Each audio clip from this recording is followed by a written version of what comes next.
আল্লাহ রাব্বুল আলামিন বলছে আফাতাতমাউনা আন ইউমিনু লাকুম ওয়া ক্বাদ কানা ফারীকুম মিনহুম ইয়াসমাউনা কালামাল্লাহ থুম্মা ইউহাররিফুনাহু মিন বা'দি মা ক্বালুহু ওয়া হুম ইয়া'লামুন।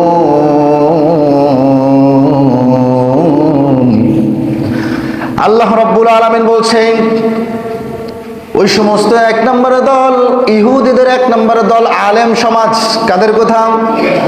আলেমদের কথা আল্লাহ রাব্বুল আলামিন এই আয়াতের মধ্যে বলছে। ইহুদিদের ভিতরে কিছু আলেম আছে, এরা আলেম নয়, আলেম নামের জালিম, যারা সব সময় কি করতো? আল্লাহ তাআলা বলছে আফাতাতমাউনা আন ইউমিনু লাকুম, তোমরা কি আশা করো তারা তোমাদের কথা ঈমান আনবে?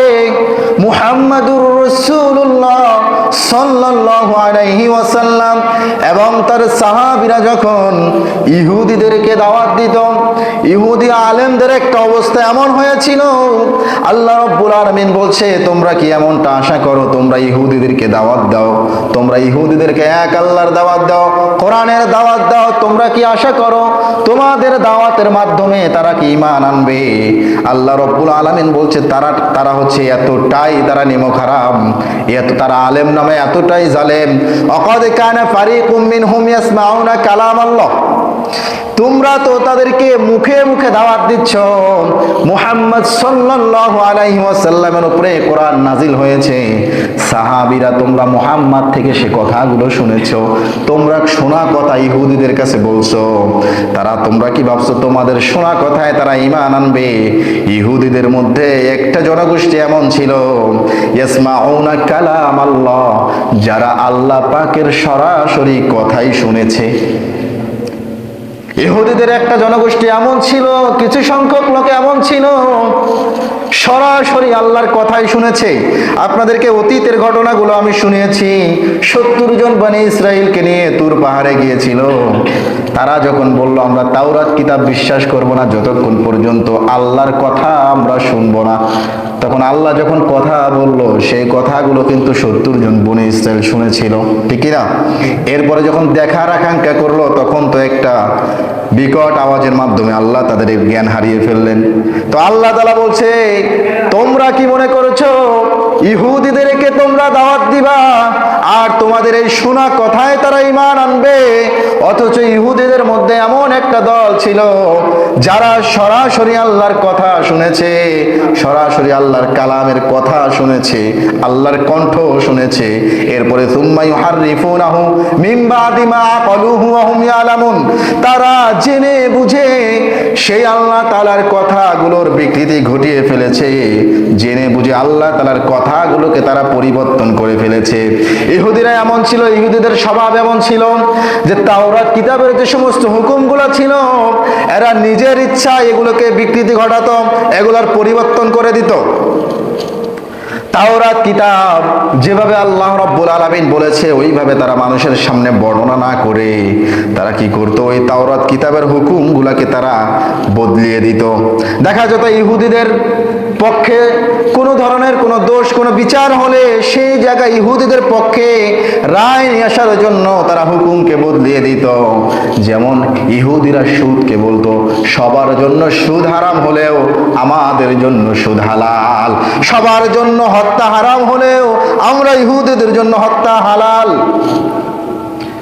তাদের আকীদা বিশ্বাস, তারা ইহুদিরা এমন ভাবে তাদের তাওরাত কিতাবের হুকুমগুলো পরিবর্তন করত।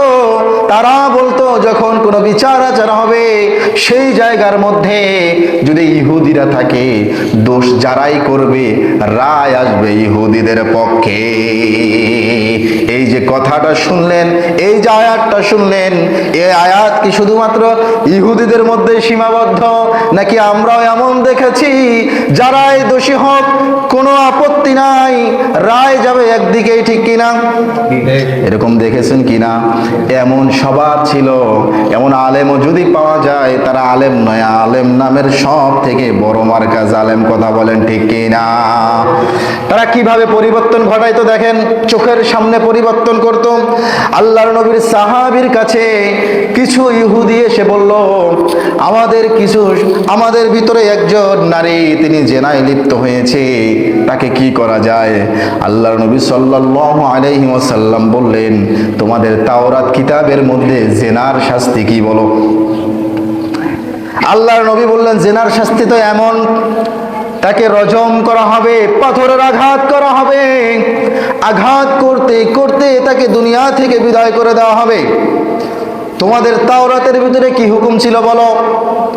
ওই সকল আলেম বলল, আমাদের তাওরাত কিতাবের মধ্যে মেরে ফেলার কথা বলা নাই, রজমের কথা বলা নাই, কিছু সংখ্যক বেতের আঘাত করে তাকে শাস্তি দিয়ে ছেড়ে দেওয়ার কথা বলা আছে।